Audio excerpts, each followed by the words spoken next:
Hello students, আজ আলোচনা করব বায়োমেডিক্যাল ওয়েস্ট ম্যানেজমেন্ট সেকশন 2।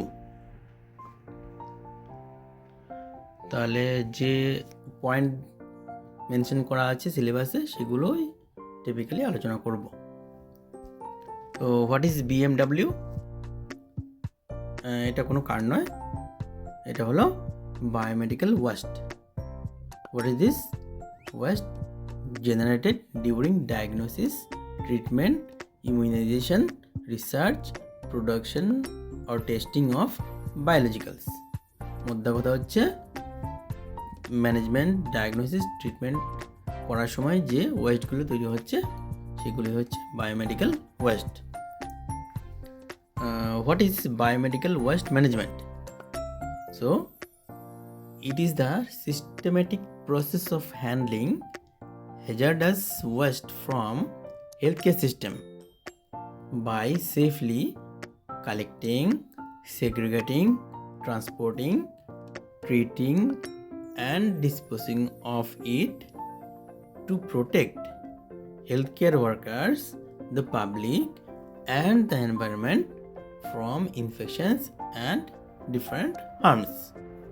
তাহলে বায়োমেডিক্যাল ওয়েস্ট ম্যানেজমেন্টে আমরা কি করছি, যে হ্যাজার্ডাস ওয়েস্টগুলো তৈরি হচ্ছে হেলথ কেয়ার সিস্টেমে সেইগুলোকে সিস্টেমেটিক ওয়েতে আমরা কি করছি, কালেক্ট করছি, সেগ্রিগেট করছি মানে আলাদা করছি, ট্রান্সপোর্ট করছি, সেইগুলোকে ট্রিট করে এগুলোকে হ্যাজার্ডাস এফেক্টগুলোকে কমিয়ে দিচ্ছি এবং লাস্টলি এগুলোকে ডিসপোজ করছি যাতে health care worker, general public এবং এনভায়রনমেন্ট সেফ থাকে। তাহলে এটা হচ্ছে বায়োমেডিক্যাল ওয়েস্ট ম্যানেজমেন্ট। তাহলে কী কী পার্ট আছে ওই একটা বললাম, কালেক্টিং, তারপর হচ্ছে সেগ্রিগেশন। What is this?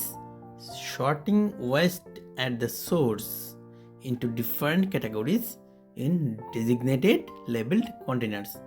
তো আমরা তো দেখেছি হসপিটালে ডিফারেন্ট কালারের কন্টেনার থাকে, তো সেগুলো আমরা যখন ফেলছি ডিফারেন্ট কাইন্ড অফ ওয়েস্ট, তখনই সেগুলোকে আলাদা আলাদা বিন অনুযায়ী ফেলছি। তাহলে মানে সোর্স যেখানে তৈরি হচ্ছে ওয়েস্টগুলো সেখানেই আমরা সেগুলোকে আলাদা করে দিচ্ছি। তাহলে এটা হচ্ছে সেগ্রিগেশন। তারপর কি collection and storage, secure labelled storage areas away from the public and protected from rodents, insects, etc. তাহলে কী করছি, আমরা এগুলো কালেক্ট করছি করে একটা জায়গায় তো রাখতে হবে কিছুক্ষণের জন্য, তো সেইগুলোকে পাবলিক থেকে দূরে থাকতে হবে, জেনারেল পাবলিক থেকে যাতে দূরে থাকে, এক্সপোজার যেন সাধারণ পাবলিক না পায়, এবং কি সেগুলো বিভিন্ন রোডেন্ট, ইনসেক্ট যেন এগুলোকে ছড়িয়ে ফেলতে না পারে, নষ্ট করতে না পারে, বিভিন্ন জায়গায় স্প্রেড করতে না পারে, সেটাও দেখতে হবে। তারপর হচ্ছে transportation, moving waste to treatment facilities under strict guidelines to prevent spills or exposure. তাহলে কী করছি আমরা, এই যে আমরা কালেক্ট করছি সব রকম ওয়েস্ট মেটেরিয়ালগুলোকে, সেইগুলোকে ট্রান্সপোর্ট করে আমরা ট্রিটমেন্ট ফ্যাসিলিটি অবধি নিয়ে যাচ্ছি, এবং এই ট্রান্সপোর্টের সময় আমাদের মনে রাখতে হবে বা খেয়াল রাখতে হবে যেন এগুলো কোনো রকম স্পিলেজ না হয়, মানে ছড়িয়ে না পড়ে বা অন্যদের যেতে যেতে রাস্তায় অন্যদের এগুলো কোনো ছড়াতে না পারে। তারপর হচ্ছে ট্রিটমেন্ট, তাহলে মানে এগুলোকে আমরা যে ইনফেকশাস যেগুলোকে সেগুলোকে নন ইনফেকশাস বানাচ্ছি, ঠিক আছে। তাহলে কী করে আমরা করছি, মেথডস টু নিউট্রালাইজ হ্যাজার্ডস। ওকে, বেসিক্যালি ওটাই নিউট্রালাইজ করা হ্যাজার্ডগুলোকে। কী কী পদ্ধতিতে আমরা করতে পারছি, কী কী মেথডে করি, ইনসিনারেশন, অটোক্লেভিং, কেমিক্যাল ডিসইনফেকশন আর ডিপ ব্যারিয়াল। তাহলে এগুলো হচ্ছে মেন প্রসেস বা মেথডস। ইনসিনারেশন মানে কি, একদম পুড়িয়ে ফেলা। অটোক্লেভ তো তোমরা জানোই সবাই। আচ্ছা, তারপর হচ্ছে কেমিক্যাল ডিসইনফেকশন, মানে কেমিক্যাল মেটেরিয়াল দিয়ে ওগুলোকে, কেমিক্যাল দিয়ে ওগুলোকে নিউট্রালাইজ করা।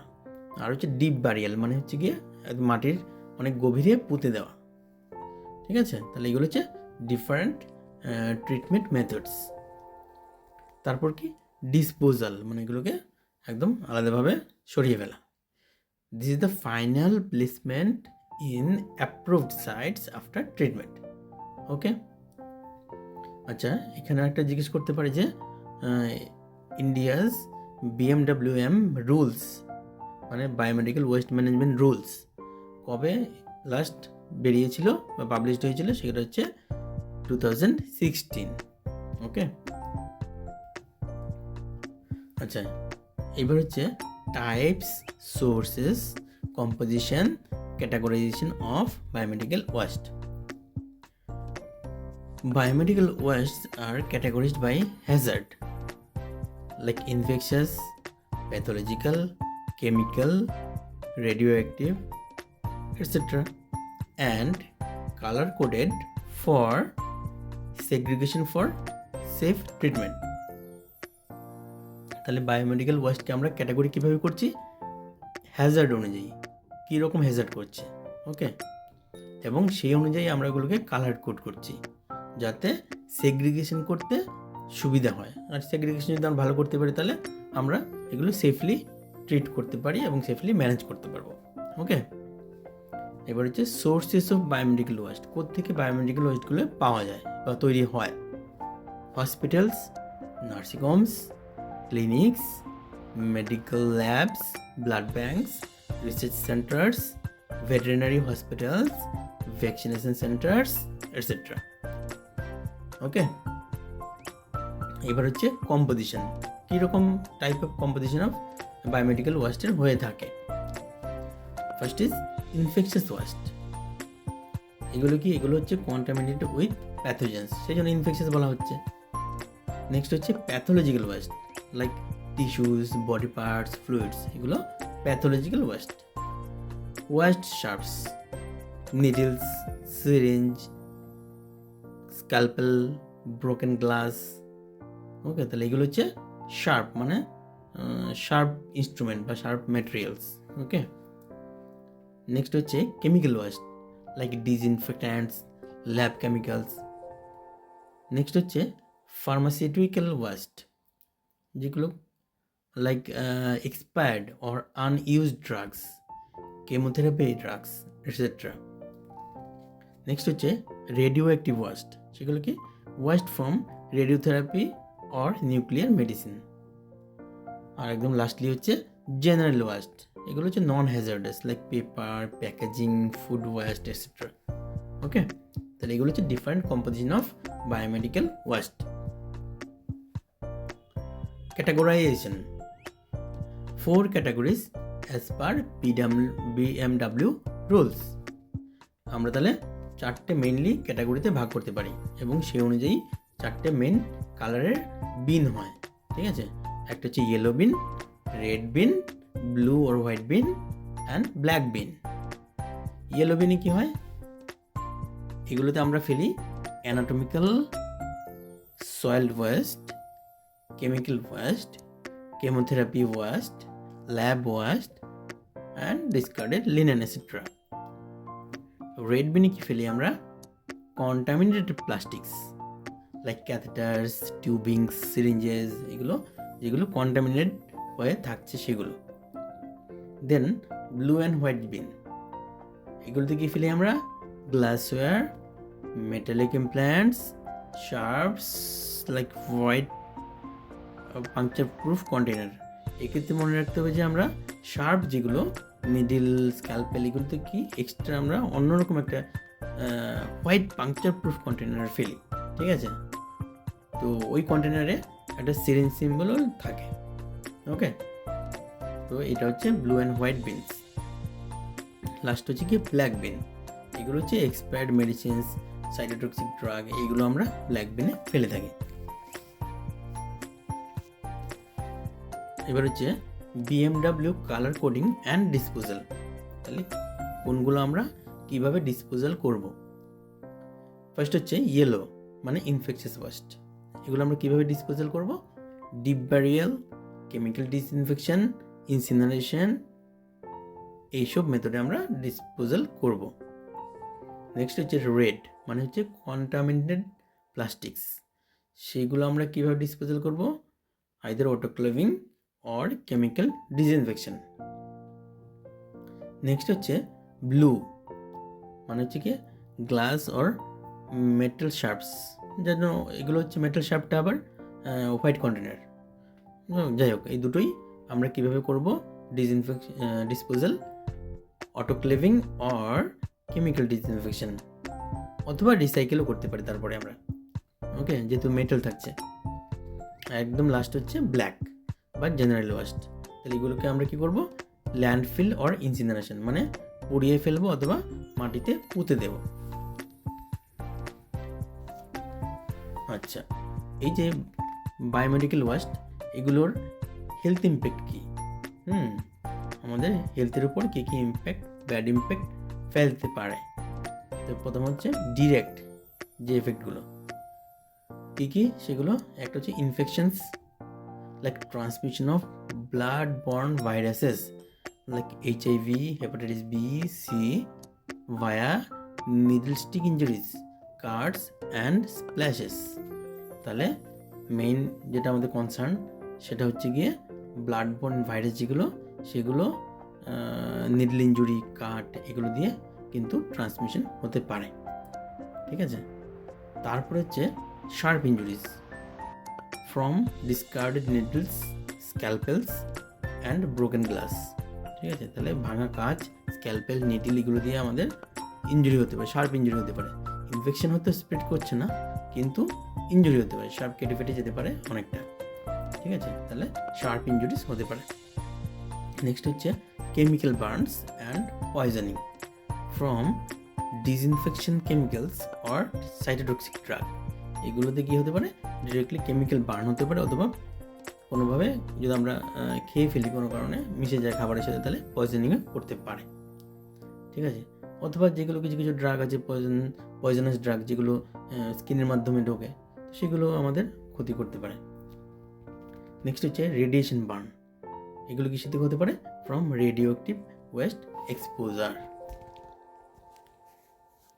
এবার হচ্ছে indirect effects of biomedical West.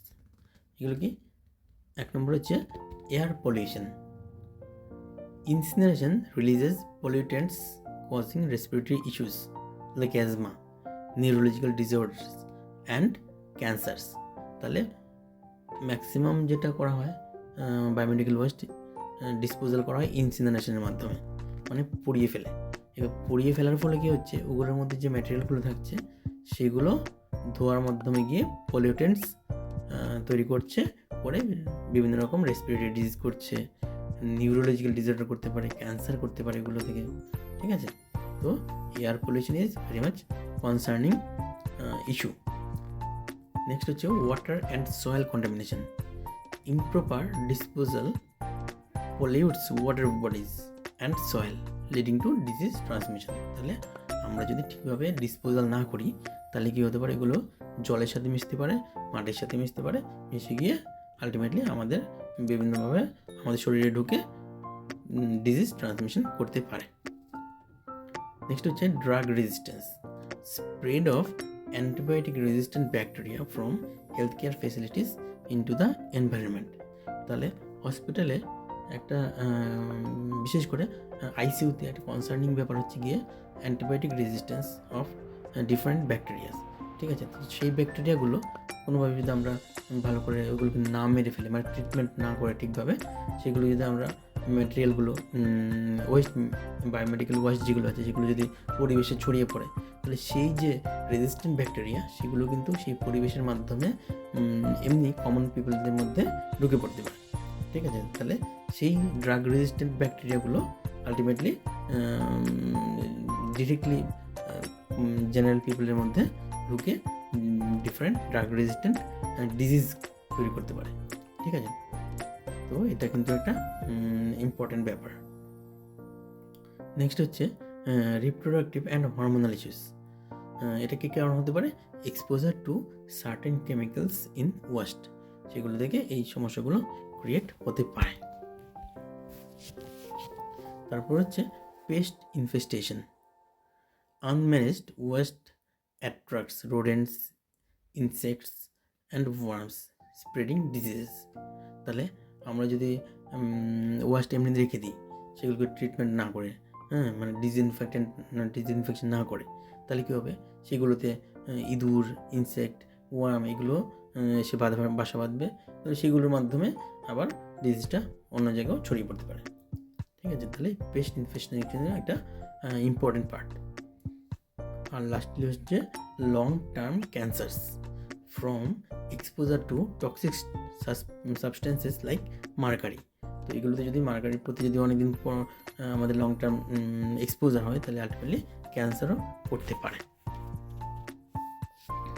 আচ্ছা, নেক্সট হচ্ছে পার্সনস অ্যাট রিস্ক। এই বায়োমেডিক্যাল ওয়েস্টের যে ইল ইফেক্টগুলো, খারাপ এফেক্টগুলো, এগুলো কাদের বেশি বেশি করতে পারে, কারা এর প্রতি রিস্কি। 1 নম্বর হচ্ছে হেলথ কেয়ার ওয়ার্কার্স, মানে হচ্ছে doctors, nurses, ward boys, laundry staff, paramedical workers, সবাই যারা যারা হসপিটালে কাজ করে সবাই হেলথ কেয়ার ওয়ার্কার্সরা কিন্তু মানে রিস্কে থাকবে সবসময়। নেক্সট হচ্ছে waste handlers and scavengers directly expose to hazardous materials. তো যারা এই ওয়েস্ট ম্যাটেরিয়ালগুলোকে হ্যান্ডেল করছে এবং নিয়ে যাচ্ছে, ওরা কিন্তু ডিরেক্টলি একদম এক্সপোজ হয়ে যাচ্ছে। ঠিক আছে, তো এটা একটা ইম্পর্টেন্ট পার্ট। নেক্সট হচ্ছে patients and visitors at risk within health care settings. তো অ্যাকচুয়ালি তারা যারা পেশেন্ট এবং ভিজিটার, যারা শুধুমাত্র ওই একটা পার্টিকুলার টাইমে আসছে, সবসময় কিন্তু থাকছে না, কিন্তু ওই সময় এসে ওরা এক্সপোজড হয়ে যাচ্ছে ডিজিজগুলোর প্রতি থ্রু বায়োমেডিক্যাল ওয়েস্ট। আর লাস্টলি হচ্ছে গিয়ে জেনারেল পাবলিক, মানে through environmental contamination like air and water. মানে এরা হসপিটালে বা হেলথ কেয়ার ফেসিলিটিতে আসেইনি, কিন্তু তারপরেও এরা এক্সপোজ হতে পারে। কারণ কি, যে ওয়াটার এবং এয়ার পলিউটেড হচ্ছে সেগুলোর কন্টামিনেশনে ওরা আসছে, সেগুলোতে ওরা এক্সপোজড হচ্ছে সেই কারণে। ওকে, আচ্ছা, এবার হচ্ছে তাহলে personal protection from West related health issues. তাহলে আমরা কী কী পার্সোনাল প্রোটেকশন নিতে পারি এইগুলো থেকে আমাদের নিজেদেরকে বাঁচানোর জন্য। তাহলে ফার্স্ট হচ্ছে পিপিই। তাহলে পিপিই ফুল ফর্ম কি, যেগুলো আমরা কোভিডের সময় খুব শুনেছি। পিপিই মানে হচ্ছে পার্সোনাল প্রোটেক্টিভ ইকুইপমেন্ট। ওকে, পিপিই হচ্ছে পার্সোনাল প্রোটেক্টিভ ইকুইপমেন্ট। তো এর মধ্যে কী কী থাকছে, প্রথম হচ্ছে গ্লাভস। তাহলে কীরকম গ্লাভস হতে হবে, কেমিক্যাল রেজিস্ট্যান্ট হতে হবে, ওয়াটারপ্রুফ অ্যান্ড স্টাডি, মানে শক্তপোক্ত, ওয়াটারপ্রুফ এবং কেমিক্যাল রেজিস্ট্যান্ট। আচ্ছা, নেক্সট হচ্ছে আই প্রোটেকশন। কী সেটা কি, safety glasses, goggles or face shield. Okay, তাহলে কোভিডের সময় আমরা কিন্তু ফেস শিল্ড ইউজ করতাম। এছাড়া সেফটি গ্লাস, যেগুলো হেপাটাইটিস বি পেশেন্টের ক্ষেত্রে হ্যান্ডেল করার সময় আমরা ইউজ করে থাকি, হেপাটাইটিস বি বা এইচআইভি পেশেন্টের ক্ষেত্রে। আচ্ছা, নেক্সট হচ্ছে রেসপিরেটরি প্রোটেকশন, যেমন মাস্ক N95। তাহলে কোভিডের সময় আমরা খুব ইউজ করেছি N95 মাস্ক, ওইটা। অর রেসপিরেটরস ফর ইনফেকশাস অথবা টক্সিক ডাস্ট, ফিউমস অর অ্যারোসলস। তাহলে আইদার সেটা ইনফেকশাস হতে পারে অথবা টক্সিক হতে পারে। তো সেই জন্য আমরা নিজেদের প্রোটেক্ট করার জন্য এই N95 বা P100 এই বা রেসপিরেটরগুলো আমরা ইউজ করে থাকি। এবার হচ্ছে বডি প্রোটেকশন। তাহলে আমরা কী কী পরবো সেটার জন্য অ্যাপ্রন পরবো, গাউন্স পরবো টু প্রিভেন্ট স্কিন কন্ট্যাক্ট। ওকে, তাহলে বডি প্রোটেকশন এইভাবে আমরা করবো। আর লাস্টলি হচ্ছে ফুটওয়্যার, রাবার বুটস ইউজ করবো, এমনি চটি পরবো না। রাবার বুট ইউজ করলে সেটা ওয়াটার রেজিস্ট্যান্ট হয়, ওতে ডিরেক্টলি কন্ট্যাক্টে আসে না। এবার হচ্ছে হাইজিন প্র্যাকটিসেস, কী কী হাইজিন প্র্যাকটিস আমরা করবো। একটা হচ্ছে wash hands thoroughly with soap and water immediately after handling wash. তাহলে কোনো কারণে যদি আমরা এক্সপোজারে আসি বা ধরতে হয় আমাদেরকে কোনো কারণে, সঙ্গে সঙ্গে এসে হাত সাবান জল দিয়ে ধুয়ে ফেলতে হবে। তারপর হচ্ছে cover wounds, keep cuts, sores and abrasions covered with clean dry bandages. তাহলে আমাদের যদি ধরুন নিজেদের কিছু কোনো কাট, সোর্স, অ্যাব্রেশন থেকে থাকে, কিন্তু আমাদের কাজ করতেই হবে, তো সেই ক্ষেত্রে তার আগে আমরা ভালো করে ক্লিন ড্রাই ব্যান্ডেজ দিয়ে ওই জায়গাটা বেঁধে নেব, যাতে ডিরেক্টলি কোনো বায়োমেডিক্যাল ওয়াস্ট এটার কন্ট্যাক্টে ডিরেক্টলি আসতে না পারে। ওকে, আরেকটা হচ্ছে অ্যাভয়েড টাচিং ফেস, আইজ, নোজ, মাউথ ওর ওপেন সোর্স। তাহলে আমরা ওইগুলো হ্যান্ডেল যখন করছি তখন চট করে আমরা ফেস, আইজ, নোজ এগুলোতে আমরা টাচ করব না।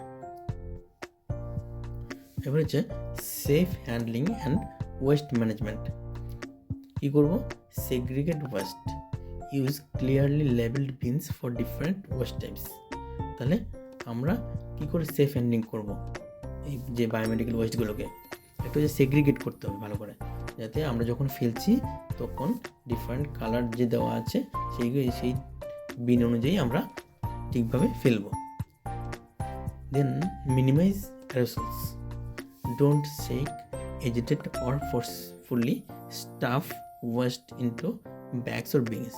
তাহলে যাতে এগুলো বায়োমেডিক্যাল ওয়েস্ট হ্যান্ডেল করার সময় যাতে অ্যারোসল তৈরি না হয়, তার জন্য আমরা এগুলোকে সাবধানে হ্যান্ডেল করব। আর যখন কোনো ব্যাগে বা বিনে আমরা সেগুলো প্যাক করব, তখন যেন খুব বেশি ফোর্সফুলি এগুলোকে ঢোকাবো না, নাহলে হট করে বেরিয়ে এসে ছড়িয়ে পড়তে পারে, অ্যারোসল ক্রিয়েট করতে পারে, যেগুলো আমাদের শরীরে কোনোভাবে ঢুকে যেতে পারে। এবার হচ্ছে secure bags, tie or tape bags securely when full. তাহলে একবার যদি ভর্তি হয়ে যায় ওগুলোকে ভালো করে বেঁধে রাখতে হবে যাতে এগুলো থেকে স্পিলেজ না হয়। Use spill kits, be prepared for liquid spills. তাহলে যেগুলো লিকুইড আছে স্পিলেজ, সেগুলো যাতে চারদিকে না ছড়ায় সেভাবে আমরা স্পিল কিট ইউজ করব। Read labels, understand hazard symbols and words like poison, toxic, corrosive. তাহলে different kind of biomedical waste হয়, তাহলে কোনটা কীরকম সেগুলোকে লেবেল করে দিতে হবে, এবং কোনটা কীভাবে তার মিনিং কী এবং কীভাবে হ্যান্ডেল করতে হবে এইগুলো আমাদের জানতে হবে। ওকে, তারপর হচ্ছে ইনস্টিটিউশনাল মেজার্স। কী কী সেগুলো? Training and awareness on BMW handling. তাহলে সবাইকে ভালো করে ট্রেনিং দিতে হবে। দেন সেগ্রিগেশন অ্যাট সোর্স, মানে যখন আমরা ফেলছি তখনই যেন ঠিকভাবে কালার বিন অনুযায়ী আমরা ময়লাগুলো ফেলি, সেটা নজর রাখতে হবে। দেন মনিটরিং, কমপ্লেন্স চেকস, মানে এগুলো ঠিকভাবে মেনটেন হচ্ছে কি না সেটা আমাদের মনিটর করতে হবে। আর হচ্ছে ইনফ্রাস্ট্রাকচার, মানে প্রপার বিনস, ট্রিটমেন্ট ফেসিলিটিস ঠিকভাবে যেন থাকে। শুধু বলে দিলাম তা তো হবে না, তার জন্য প্রপার ইনফ্রাস্ট্রাকচার দিতে হবে। তো সেগুলো যেন অ্যাভেলেবেল থাকে সেগুলো আমাদের খেয়াল রাখতে হবে, সেগুলোকে নজর দিতে হবে। আচ্ছা, রেডিও অ্যাক্টিভ ওয়েস্ট, সেগুলো কী জিনিস? এগুলো কোত্থেকে পাওয়া যায়? Sources, diagnosis and treatment like thyroid therapy, sterilization, nuclear medicine and research. তাহলে এইসব কাজের ক্ষেত্রে আমাদের কী তৈরি হচ্ছে? রেডিও অ্যাক্টিভ ওয়েস্ট তৈরি হচ্ছে। এবার টাইপস, মানে কীরকম হতে পারে radio active West? Low level হতে পারে অথবা হাই লেভেল হতে পারে, depending on the radio activity.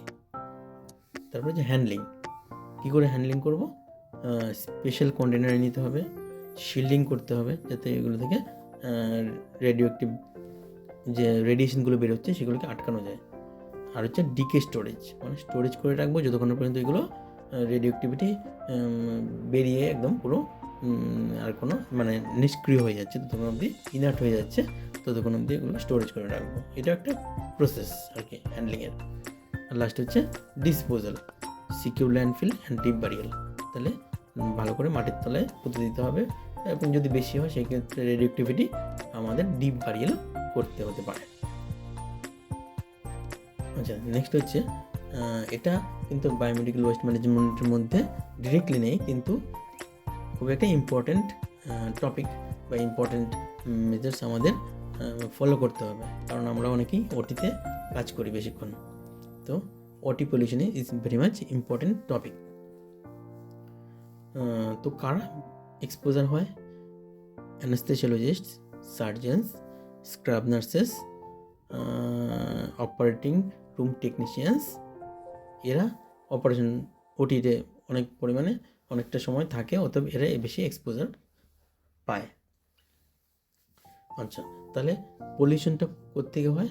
একটা হচ্ছে অ্যানেস্থেসিয়া, ডিফারেন্ট গ্যাসেস ইউজ হয় সেগুলো, স্টেরিলেন্টস যেগুলো ইউজ হয় সেগুলো, আর এছাড়া যেগুলো বায়োমেডিক্যাল ওয়েস্ট তৈরি হচ্ছে সেগুলো। আচ্ছা, আর পলিউশনের রিস্ক কারণ একটা তো বললাম স্টাফ এক্সপোজার, সেটা একটা রিস্ক। আর একটা রিস্ক হচ্ছে এনভায়রনমেন্টাল ইম্প্যাক্ট, মানে যারা বাইরে আছে তারাও ওটির বাইরে আছে তারাও এনভায়রনমেন্টটা পলিউটেড হওয়ার জন্য ইনডিরেক্টলি এফেক্টেড হতে পারে। ওকে, মানে যারা ওটির ভেতরে আছে তারা তো ডিরেক্টলি এফেক্ট হচ্ছেই, আর যারা ওটির বাইরে আছে তারাও এনভায়রনমেন্টের থ্রুতে এফেক্টেড হতে পারে। তাহলে সেই জন্য ওটি পলিউশন কিন্তু একটা ইম্পর্টেন্ট টপিক এবং এর থেকে কিন্তু কোয়েশ্চেন আসতে পারে। এবারে তাহলে স্ট্র্যাটেজিস ফর ওটি পলিউশন রিডাকশন, কী কী স্ট্র্যাটেজিস নেওয়া যেতে পারে যাতে এই ওটি পলিউশন কম হয়। 1 নম্বর হচ্ছে ventilation and scavenging, efficient anaesthetic gas scavenging system. তাহলে স্ক্যাভেঞ্জিং সিস্টেম থাকতে হবে ভালো করে, মানে কি ভালো ভেন্টিলেশন থাকতে হবে এবং সেগুলো বের করে দেওয়ার জন্য সেই সিস্টেমও ওটিতে ঠিকভাবে কাজ করতে হবে। তারপর হচ্ছে good ventilation, non recirculating systems with rapid air changes are crucial. তাহলে ওটির যে ভেন্টিলেশন হয় সেটা কিন্তু হওয়া উচিত নন রিসার্কুলেটিং, মানে একই এয়ার ভেতরে ঘুরবে না, ঠিক আছে। যে এয়ারটা থাকছে ভেতরে সেটা বাইরে বের করে দিচ্ছে, আবার বাইরে থেকে মানে ওটির বাইরে থেকে আবার ভালো ফ্রেশ এয়ার ভেতরে ঢোকাচ্ছে, তার মানে রিসার্কুলেট হচ্ছে না, যে ভেতরটা বাইরে পাঠিয়ে দিচ্ছে আবার বাইরে থেকে ফ্রেশ এয়ার ভেতরে ঢোকাচ্ছে, সেই জন্য এটা হচ্ছে নন রিসার্কুলেটিং সিস্টেম। আর সেক্ষেত্রে র্যাপিড এয়ার চেঞ্জেস মানে কতবার ঘন্টায় 15 থেকে 20 বার এই এয়ারটাই চেঞ্জ হবে এইভাবে, ঠিক আছে। তো এটা হচ্ছে আইডিয়াল ওটি ভেন্টিলেশন। আচ্ছা, আর কি স্ট্র্যাটেজি ফর ওটি পলিউশন রিডাকশন ইকুইপমেন্ট এবং টেকনিকের দিক দিয়ে? 1 নম্বর হচ্ছে ক্লোজড অর সার্কেল সিস্টেম। হ্যাঁ, তো সেই ক্ষেত্রে কী করা হচ্ছে, recycle gases absorb CO2 and useless fresh gas reducing emissions. তাহলে আমরা ওটিতে অ্যানাস্থেসিয়া মেশিন যখন ইউজ করি তখন সিস্টেম যেগুলো ব্রিদিং সিস্টেম ইউজ করি সেটা ওপেন হতে পারে, ক্লোজড হতে পারে বা সার্কেল সিস্টেম হতে পারে। ওকে, তো এই ক্লোজ সিস্টেমে কী হয়, একই গ্যাসকে আমরা রিসার্কুলেট করি, বারবার ইউজ করি, তার ফলে কী হচ্ছে ওই গ্যাসটা বাইরে বেরোচ্ছে না, পেশেন্টের থেকে বাইরে বেরোচ্ছে না, তার ফলে পেশেন্টকে যে অ্যানাস্থেসিয়া গ্যাসগুলো দেওয়া হচ্ছে সেই গ্যাসগুলো ওটির মধ্যে ছড়াচ্ছে না, কম ছড়াচ্ছে। তো সেই জন্য বলা হচ্ছে যে ক্লোজ সিস্টেমে ওটি পলিউশন অনেক কম হয়। আচ্ছা, তারপরে হচ্ছে leak checks, regularly test high and low pressure system for leaks. তাহলে এই যে অ্যানাস্থেসিয়া যে সার্কিটগুলো ইউজ করা হচ্ছে সেখানে যেন লিক না থাকে সেটা দেখতে হবে। লিক হলে কী হবে, ওই অ্যানাস্থেসিয়া গ্যাসগুলো পেশেন্ট আর মেশিনের মধ্যে না থেকে কিছু পরিমাণে বাইরে বেরিয়ে ওটিতে বাকিদের মধ্যে ছড়িয়ে পলিউশন করতে পারে। ওকে, আচ্ছা, এবার হচ্ছে proper equipment, use cuff tubes in paediatrics and ensure good seals during mask ventilation. তাহলে আমরা যখন বাচ্চাদের সাধারণত আনকাফড ইউজ করি, তো কাফড ইউজ করার এক্ষেত্রে একটা সুবিধা হচ্ছে কাফের ক্ষেত্রে ওটি পলিউশন কম হয়, মানে পেশেন্টের যে আমরা গ্যাসটা দিচ্ছি পাঠাচ্ছি সেটা পেশেন্টের মধ্যেই থাকছে, কাফড হলে লিক করে বাইরে বেরোচ্ছে না, ঠিক আছে। তো সেক্ষেত্রে ওটি পলিউশনও কম হচ্ছে। আরেকটা হচ্ছে good seal during mask ventilation, mask ventilation করার সময় যেন বেশি গ্যাস বাইরে বেরো না হয় সেটা আমাদের লক্ষ্য রাখতে হবে, যত কম বেরোবে তত কম পলিউশন হবে। আরেকটা পয়েন্ট হচ্ছে মডার্ন ভেপোরাইজার্স, যেগুলোতে অনেক স্পিল কম হয়, তার ফলে ওটি পলিউশনও কম হবে। এবার হচ্ছে অ্যানাস্থেটিক চয়েসেস, যেগুলোর ফলে কী হবে আমাদের ওটি পলিউশন কম হতে পারে। কি একটা হচ্ছে টিভা, তাহলে অ্যাভয়েডস ভোলাটাইল এজেন্টস এন্টায়ারলি। তাহলে আমরা যদি ভোলাটাইল এজেন্ট না দিয়ে টিভা দিই, মানে হচ্ছে টোটাল ইন্টারফারেন্স অ্যানাস্থেসিয়া দিই, তাহলে ভোলাটাইল অ্যানাস্থেসিয়াগুলো যেগুলো চারদিকে ছড়িয়ে পড়ার কথা ছিল সেগুলো কম হবে। তাহলে এই জন্য টিভাতে কম হচ্ছে pollution in comparison two volatile anaesthetic agent using. আরেকটা হচ্ছে রিজনাল অ্যানাস্থেসিয়া, তাহলে ডেফিনেটলি জিএতে দিলে গ্যাস লাগছে, সে যতটাই বাইরে বেরোচ্ছে সেটা অল্প না অল্প হলেও সেটা ওটি পলিউশন করছে। আর রিজনালি আমরা যেহেতু গ্যাস ইউজ করছি না, সুতরাং এই ক্ষেত্রে ওটি পলিউশন হচ্ছে না। এবার হচ্ছে ওয়েস্ট ম্যানেজমেন্ট।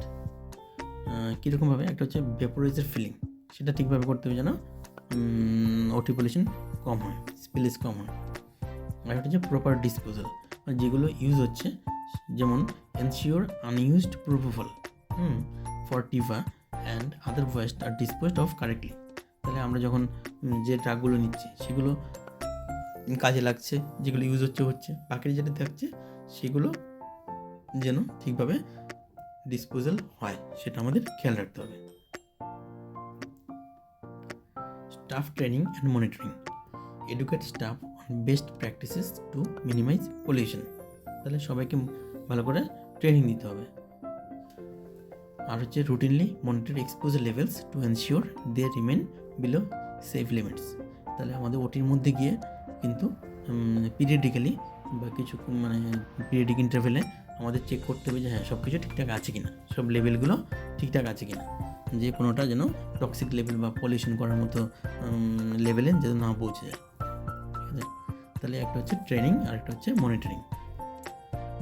আচ্ছা, আরেকটা যেটা ব্যাপার কোশ্চেন আসতে পারে, সেটা হচ্ছে অকুপেশনাল হ্যাজার্ডস অফ নাইট্রাস। আমরা এত পরিমাণে নাইট্রাস ইউজ করি ওটিতে, তো তার জন্য কী কী সাইড এফেক্ট হতে পারে। একটা হচ্ছে নিউরোলজিক্যাল ডিসঅর্ডার হতে পারে, আর একটা হচ্ছে অ্যানিমিয়া হতে পারে নাইট্রাস ইউজ করার জন্য। সেটা কী কারণে হচ্ছে? Because nitrous oxide inhibits vitamin B12। ওকে, একটা ইম্পর্টেন্ট টপিক হচ্ছে আইসিইউ প্রেশার রুমস। তাহলে আইসিইউতে দু ধরনের স্পেশাল রুম থাকতে পারে। ঠিক আছে, একটা হচ্ছে নেগেটিভ প্রেশার রুম, আর হচ্ছে পজিটিভ প্রেশার রুম। তাহলে নেগেটিভ প্রেশার রুমটা কি? এগুলো লাগছে কখন? For infectious patients like TB, COVID etcetera. এক্ষেত্রে কী হয়? Air flows in prevents spread outside. তাহলে নেগেটিভ প্রেশার মানে ওই রুমটার মধ্যে চারপাশের রুমের থেকে প্রেশার কম থাকছে। তার ফলে কী হচ্ছে? যেহেতু প্রেশার কম থাকছে, বাইরে থেকে অন্যান্য রুম থেকে হাওয়া ওই রুমে ঢুকছে, কিন্তু ওই রুম থেকে বেরোচ্ছে না। ঠিক আছে, যেহেতু নেগেটিভ প্রেশার, সেই জন্য চারপাশ থেকে হাওয়া ওই রুমে ঢুকছে। ওকে, তো এর ফলে কী হচ্ছে? ওই রুমে যদি কোনো ইনফেকশন থাকে সেটা চারপাশে ছড়াচ্ছে না। তাহলে এটা কাদের ক্ষেত্রে ইউজ করা হয়? ইনফেকশাস পেশেন্ট, মানে যাদের থেকে ইনফেকশন চারদিকে ছড়াতে পারে, লাইক টিবি, কোভিড, এগুলোতে নেগেটিভ প্রেশার ইউজ করা হচ্ছে রুম। তার ফলে কী হচ্ছে? ওই রুম থেকে বাইরের দিকে যাবে না। কারণ কী হচ্ছে? নেগেটিভ প্রেশার থাকার জন্য বাইরের রুম থেকে ওই রুমে ঢুকবে এসে হাওয়া। ওকে, তো এটা হচ্ছে নেগেটিভ প্রেশার রুম। ঠিক তার উল্টোটা হচ্ছে পজিটিভ প্রেশার রুম। তো এক্ষেত্রে কী হচ্ছে? Air flows out and prevents contamination outside inside. তাহলে এক্ষেত্রে কী হচ্ছে? এক্ষেত্রে যেহেতু ওই রুমের প্রেশার পজিটিভ থাকছে, তার ফলে ওই রুম থেকে এয়ার বাইরের যে চারপাশের রুম সেগুলোতে ছড়াবে, কিন্তু বাইরে থেকে এয়ার ওই রুমে ঢুকতে পারবে না। তাহলে এটা কখন ইউজ করা হয়? যখন কোনো ইমিউনো কম্প্রোমাইজড পেশেন্ট থাকছে, লাইক ট্রান্সপ্লান্ট রেসিপিয়েন্ট পেশেন্ট। ঠিক আছে, ট্রান্সপ্লান্ট রেসিপিয়েন্ট পেশেন্টদের ইমিউনো কম্প্রোমাইজড হয়, তো ওই পেশেন্টগুলোতে চট করে ইনফেকশন হয়ে যেতে পারে। মানে এমনি পেশেন্টের ইনফেকশন হবে না, কিন্তু একটা ইমিউনো কম্প্রোমাইজড পেশেন্ট মানে ট্রান্সপ্লান্ট পেশেন্ট রেসিপিয়েন্ট পেশেন্টদের চট করে ইনফেকশন হয়ে যেতে পারে। তো কী হচ্ছে? সেই ক্ষেত্রে বাইরে থেকে ইনফেকশন না আসে ওই রুমে, সেটা দেখতে হবে। তাহলে তার কী হবে? সেটা যদি আমি বাইরে থেকে এয়ারটাকে না আসতে দিই ভেতরে, তাহলেই হবে। তার ফলে এয়ারবর্ন ডিজিজ যেগুলো বাইরে থেকে, বাইরের কোনো রুম আশেপাশের যে রুমের রোগী থেকে, সেখান থেকে ওই রুমে এয়ার আসবে না, মানে এয়ারবর্ন ডিজিজও আসবে না। ওকে, তো সেই জন্য কী হচ্ছে? এক্ষেত্রে এই রুমের প্রেশারটাকে বেশি রাখা হচ্ছে। তো এয়ার এই রুম থেকে বাইরের রুমে যাবে, মানে বাইরের থেকে ভেতরে ঢুকবে না কখনো। এটা হচ্ছে পজিটিভ প্রেশার রুম। এই দুটো কিন্তু ইম্পর্ট্যান্ট, এগুলো কোয়েশ্চেন আসতে পারে। তো এই মোটামুটি আমাদের biomedical waste management related topic এবং তার ডিসকাশন তো মোটামুটি কভার হয়েছে। নেক্সট যদি কারোর কিছু কোয়ারি থাকে তাহলে জিজ্ঞেস